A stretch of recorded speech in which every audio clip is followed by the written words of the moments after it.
Hey there, good morning on this Monday, January 20th. Happy Dr. Martin Luther King Jr. Day and Inauguration Day here on this Monday here on News 6. You're watching Breakfast with Bridgett. I'm Bridgett Ellison, and it's good to be with you here on News 6 Plus YouTube and clickorlando.com. This is a cold one for the record books, and it's certainly complicating things all across the country. And so we're going to get a check of that forecast with Chief Meteorologist Candace Campos. And Candace, we have been talking about this weather for several days now. We knew it was coming, and it is frigid out there. We have Matt Austin joining us in a few moments live from D.C. with all the complications that have happened up there because of this cold air. Right. I mean, and at the end of the day, our weather is not going to be anywhere close to as cold as what Matt is experiencing. Of course. They're also seeing a little bit of snow earlier. So we are going to continue to watch this basic cold front. It is basically shifted further south, and that's bringing us that nice cold air.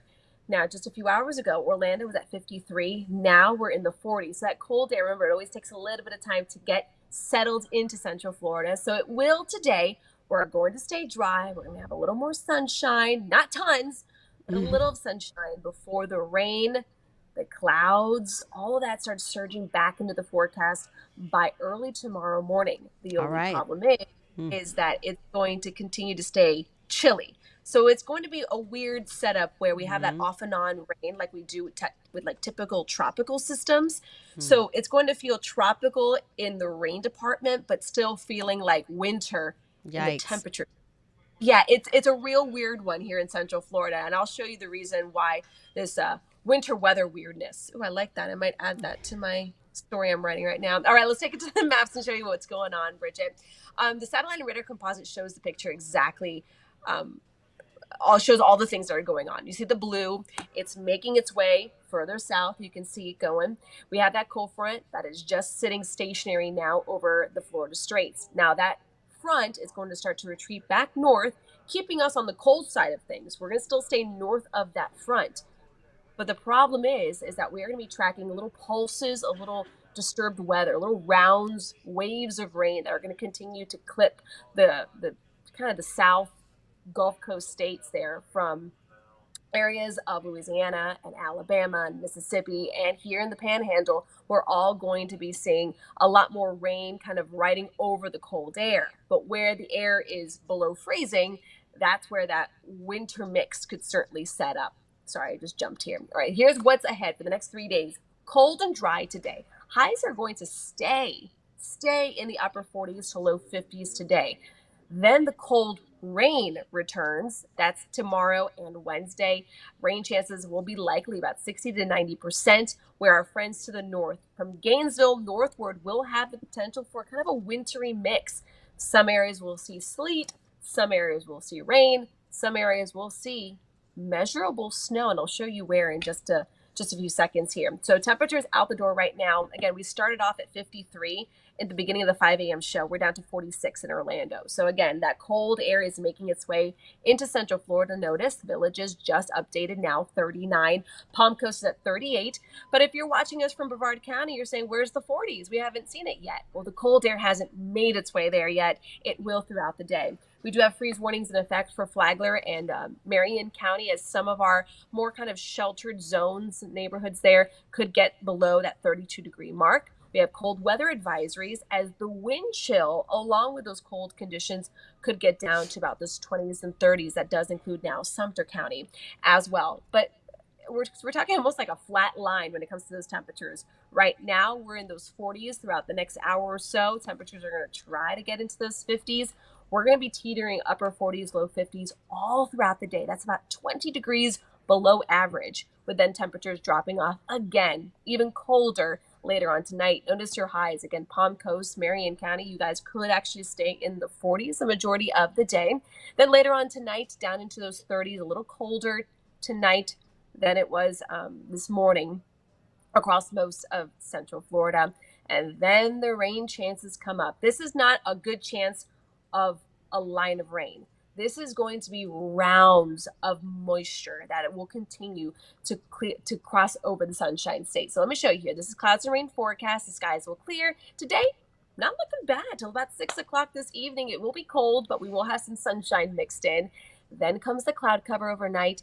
here comes the rain. That will start coming in actually from the south as that front continues to kind of retreat back north. A couple of those heavy downpours. We could see some measurable rainfall when this is all said and done. This is off and on rain throughout Tuesday. Notice this is 7 o'clock in the evening, and even more rain continues to push through into late Tuesday night into early Wednesday morning. Notice there's a lot of pink shading up there on the top of your screen. That is actually sleet that will be possible. And then all of that rain continues to push through early Wednesday morning, and then finally starting to clear out by Wednesday afternoon and into early Thursday. But notice to our north, that's going to be a very tricky forecast because basically you're playing with two different air masses and a whole lot of moisture. You got some warmer air to the north, cold air to the north, warm air to the south, and then that rain is just going to make things just a mess. This is some snow accumulations we haven't seen in quite some time across the Big Bend and the Panhandle, which is why winter storm watches, they're in effect throughout at least Wednesday. But look how much snowfall we could actually see in areas of Pensacola, up to 4 to 8 inches of actual snowfall. Wow. That is a potential that we could see there. Locally here, there's no big chance for any rain, any snow or sleet. Areas in Marion County, there will be that potential of a little bit of freezing rain in the forecast if the timing works out. And that would happen again Tuesday night and into Wednesday morning. That will be the thing that we're really going to be focusing on tomorrow. But in the meantime, today, the big story is the chill for your Dr. Martin Luther King Jr. Day / Inauguration Day. But again, we're going to term tomorrow an inconvenient weather day just because of the messy weather that's in store. Yeah, that sounds like one we're going to have to get ready for tonight and get the stuff laid out and just brace ourselves. Yeah, layer up. You want to stay warm on the 4 layers, and then maybe a rain jacket on the outside that can kind of whisk away any rain that we deal with. All right. Sounds good. We'll make it. We'll see you in a little bit, Candace. We'll see this winter, I promise. Yes, we will. Thank you so much. All right. See you in a bit. Okay. All right. We want to check in on the traffic with Trooper Steve. It is a holiday, but there's still traffic rolling out there. And how's it going, Trooper Steve? Good morning. Good morning. I am using my brand new work phone for this. Oh, yeah. It looks different. And I love it. I love this right now. It is. I look like I'm You got a filter on or something? No filter. This is natural, Bridgett. Smooth. This is natural. Very smooth. Yeah, it's like the new Pixel. I got it opened, and man, this is convenient. I should have Look thought at of this. that. Right? But you have a whole studio right there. What are you talking about? Yes. Try something different every now and then. But you are so right. It is a holiday, but we are still seeing a lot of traffic out there this morning. So people just need to pay attention. Nothing too major out there. We will not be doing a Trooper Steve on patrol today because of all the streams that we will be providing on News 6 Plus and all throughout the day for the inauguration. And I'm really excited to see Matt here in the next few. Simply because usually I'm out in the elements. So it's nice to see Matt out in the element. But it'll be a great time there. So no stream today at 10 a.m. But I'll give you your traffic and show you what's going on around town right now. So there is a crash out there at Howell Branch Road. That's going to be in Seminole County, just right before you to get to Lake Howell Road. So just please be careful as you're cruising out there. It's one of the only crashes currently with some roadblock. Look at this drive time. That's nice this morning. 28 minutes, Kissimmee to downtown Champions Gate. Eastbound to 408 along I-4, only a 28-minute drive. And then that earlier crash that we had off of Simpson Road down in Buenaventura Lakes in Osceola County has been cleared. Orange County, these are kind of hanging out a little bit. We have some minor crashes along West State Road 50, Colonial Drive. One out here by Powers and another one there just west of Janya. So your westbound traffic this morning through Seminole belongs to you. 16 minutes from 417 to kind of the downtown area. DOT cam showing that traffic is moving nice this morning. Once it updates, it's the sun's up, I promise. Along the turnpike, look at that, Bridgett. Things are flowing nice. So take it nice and easy, guys, today. If you have the day off, maybe help a neighbor out. Active service and kindness today is the way to do it. And then, of course, we'll no stream, and we'll be showing you all the inaugurational ceremonies for today. Very nice, very nice. We were talking about the weather on the morning show, and you said that as far as traffic goes for North Florida and all of that right now, it's a little bit nerve-wracking looking at that forecast. Absolutely. When I saw Candace's radar and then she explained how everything kind of was moving down and that it could cause some snow and sleet on the roadways, I have never heard Florida troopers talking about icy conditions or what contributes to a crash. And then you put black ice and things like that. But it's very possible. So people need to be very careful if you're Mm-hmm. leaving town and you haven't driven through anything like that. As a Floridian, this is something we do not train for or let alone even test for. So Yeah. people just need to be overly cautious if you can avoid being on the roads Yeah. for maybe the next 24 hours along I-10. Hey, I'd avoid Yeah. it, and then those temperatures will spike back up and that ice is not going to last very long. Yeah, and like you said, so many people not really used to those types of conditions, and like you said, with the ice, it's something that sometimes you can't Right. even see, and we have so many bridges over lots of our roadways around all over the Yep. state. So really up there, I hope that Yeah, they that's a great stay point, real safe. quick. Uh, Hmm. that's actually a really good point. You make a huge traffic point, bridges. They will ice way faster than the main roadway will. So you have to be really careful. There's some signs along I-10 too when you get those rural counties out west, Santa Rosa and things like that. Hmm. They'll say, caution, bridge may ice and things like that. So when you're going over these overpasses, be very aware. Yeah, and hopefully they can close roads if need be, but hopefully it doesn't get that bad. But yeah, all No, right. hope not. All right. Well, we'll see you a little bit later. And like you said, we'll be See ya. watching all the festivities a little bit later here on News 6 Plus. All right. Thanks, Steve. Yes, ma'am.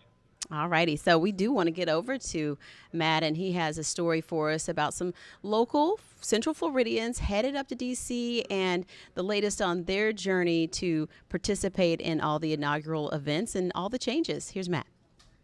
Why are you headed to D.C.? We're going to Trump's inauguration. Tina, Laurel, Michelle, and Gina are making the inauguration a girls' trip, but it quickly became complicated. We have tickets, but that doesn't mean anything at this point. We have tickets for the rally and we have tickets for the inauguration. But according to what we understand, there's 250,000 tickets and only 20,000 seats. So most likely we won't get in, but we're going to give it our best shot. The Trump campaign announced the inauguration will move inside the Capitol Rotunda because of the cold weather. Afterward, the newly minted president will head to the local arena to give a speech, but only a fraction of attendees will be able to fit inside. Did you think about canceling? We thought about it, then we thought about this is our last opportunity we'll ever have. This is a once in a lifetime opportunity. So we all wanted to do it. Yeah. We're diehard. Either way, these Floridians from Windermere are more worried about the cold than their ticket arrangements. How did you prepare for the cold? Lots of layers. He has long johns on right now. Wait, we're in Florida still, and you have long johns on right now? Yes, oh yeah. And Matt joins us live this morning. Good morning, Matt. How's it going? Hey, I'm doing well. I know Steve wanted to see me out in the elements. I was out know. there for the live shot, but Yeah. that wasn't happening. I'm going to sit in my nice, cozy hotel room because I'm going to be out in that brutal weather Yeah. for the rest of the day. Yeah, I mean, we saw you freezing this morning on the morning show, and we get it. And I talked to you last week about did you have your heavy coat ready, and you and Anthony Murdoch, photojournalist Anthony Murdoch, out there, and you said that this has been quite the experience already with the weather.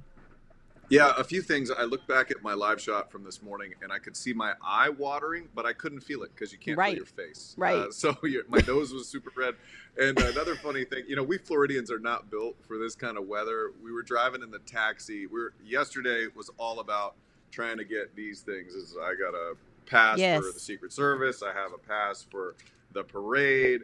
And I have a pass for the swearing-in ceremony. Now the parade one doesn't matter anymore because that got canceled. So we've been taking taxis all over town to try to get these different credentials just to be able to move around. Mm-hmm. And we were driving, and it started just pouring snow on the taxi. And I see my photographer Anthony Murdoch just kind of like looking out in amazement. And I go, "I bet you haven't seen snow in a while, huh?" And he goes, "Dude, I'm 36 years old. This is the first time I've ever seen snow in my entire life. That is so special. Wow. It was cool. Yeah, I posted that on Yeah. my Instagram and my Facebook. So if you want to see his moment of seeing snow for the first time, it was pretty cool. So I meant to get him out doing snow angels, but by the time we got to the hotel, the snow had stopped.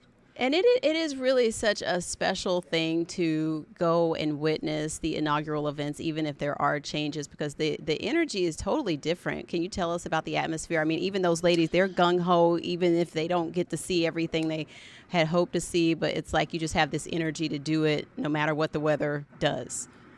Yeah, I mean, outside of whatever your political affiliation is, just kind of seeing that moment where a new president takes the stage. I witnessed it in 2017 was the last time I was up here covering an inauguration. We didn't do 2020 because COVID and all that craziness was happening.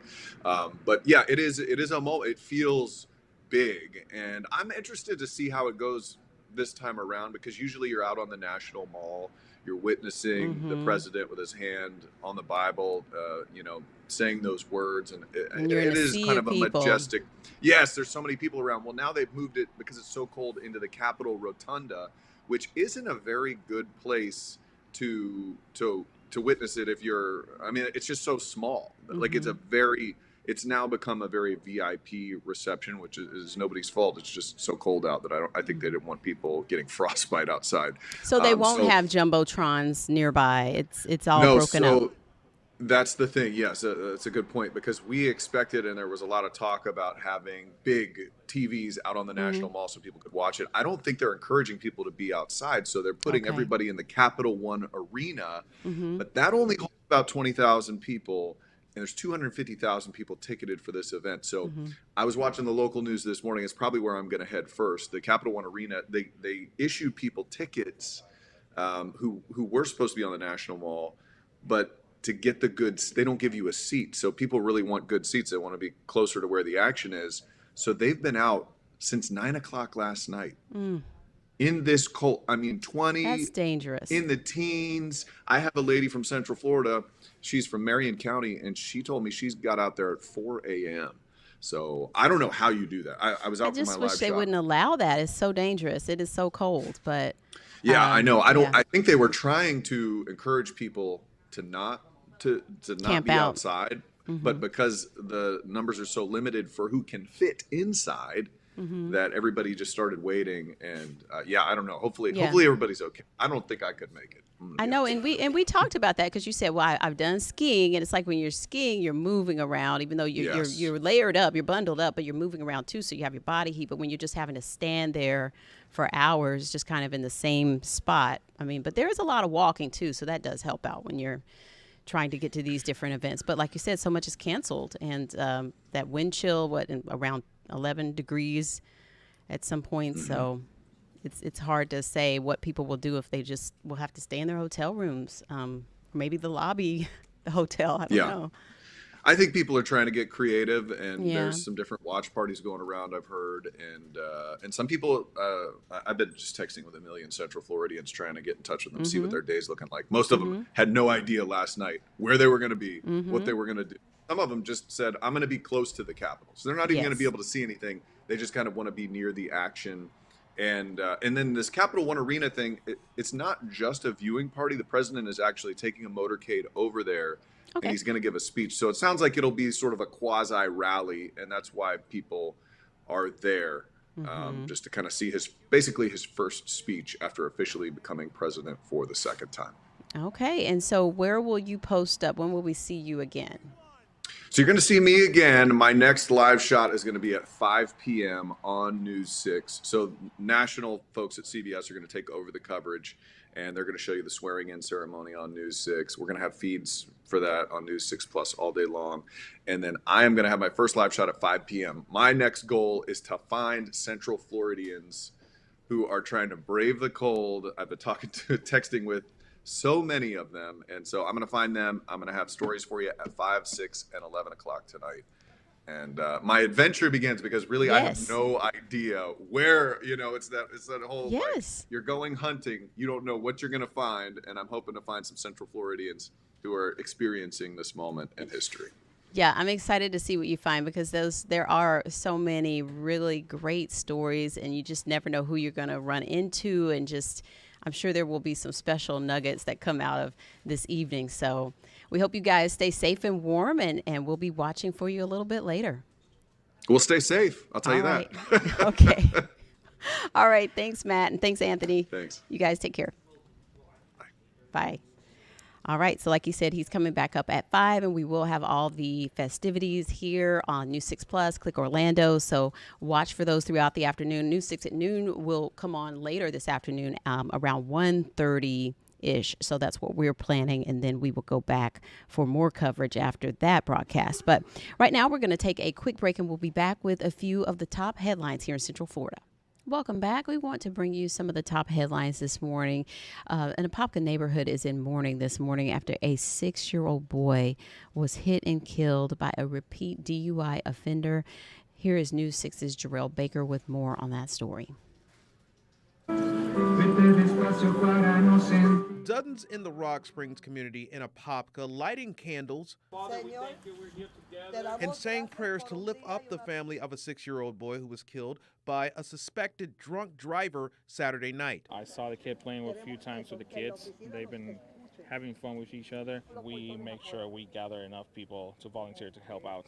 So having all of these people grieving, it says something as a community. Many placing crosses, toys, and other items near the memorial on White Cloud Avenue, where he lost his life. You started that memorial. Why did you decide to do that? Because he was only 6 years old. Like, he just started kindergarten. I don't know, it just touched my heart for him and his family. The alleged killer, 53-year-old Francisco Rosilio Herrero, behind bars facing charges of DUI manslaughter, a third DUI violation, vehicular homicide, no driver's license causing death, and running a stop sign. It's his third DUI. This isn't the first time this has happened. These people sit there and get 3 and 4 and 5 DUIs and keep doing it. Several saying they've complained to management of Rock Springs Mobile Home Park about the need for added safety measures in the area, but they believe their concerns have fell on deaf ears. It's not the first time. This is the second time a kid's gotten hit because of people racing around the corners, and it's not going to be the last time. And it's a shame. Don't mean anything personally, but it's a shame it's got to be a kid got to die for everybody to come out here and do something. Residents also say that they've seen several people speeding and driving dangerously in the area, and they fear for their children's lives. No good for the children. They don't got like swings to play around. They don't got a safety place where they can all gather together around bicycles or play on swings or play basketball. It's really a heartbreaking story. We'll continue following that for more updates. Now we want to get to the latest about the TikTok ban, and we have been following this. You probably have 2 million of users impacted by that temporary ban that went into effect at midnight Sunday, and now it's back online, and it lasted just hours, and now the company behind the platform is crediting President-elect Trump, and News 6's Mark Lehman explains more on what is happening with this ban and how Trump will address that later today. After an hours-long outage over the weekend, TikTok is back online this morning. A law banning the app unless it's sold to a non-Chinese buyer is still in effect. And while no sale has happened, President-elect Trump says he plans to issue an executive order today to delay the ban and give TikTok more time to change ownership. We won the youth vote by 36 points. So I like TikTok. While the social media app is once again available to 170 million Americans, its future in the U.S. remains uncertain. Lawmakers say there's still concerns about national security, and they question why TikTok's parent company didn't move forward with a sale. They decided not to do that. We should question why. Why didn't they want to do that? What is it with the algorithm that they don't want us to find out about it? The executive order could also face legal challenges. Incoming National Security Advisor Mike Waltz says he's confident President-elect Trump can craft a deal after taking office later today. We can have an app that Americans can enjoy, but at the same time that protects their data and protects them from outside influence. And we'll continue to follow that one as well throughout the day. Of course, lots of headlines will be coming out of those executive orders expected out of D.C. today. Now to Disney and new details about some brand new entertainment options coming for the summer, including a new Magic Kingdom parade. Get this one. A stage show at Hollywood Studios, but the Disney Villains Unfairly Ever After allows guests to hear classic Disney tales from the side of the villains. And in a unique twist, Disney says guests will have the chance to change the outcome of the show. And the Magic Kingdom is set to show off its newest parade, Disney Starlight Dream the Night Away. The parade will roll down Main Street at night and features floats inspired by Cinderella, Moana, Frozen, and Encanto. So always something new to see, and you can always check out the latest theme park headlines with our newsletter over at clickorlando.com/newsletter. So many newsletters there. Great to sign up for that as well as becoming an insider. But that's going to do it for us. We will see you a little bit later. Of course, we'll have continuing coverage of all the inaugural events here on News 6 Plus, clickorlando.com, YouTube, and WKMG. Take care.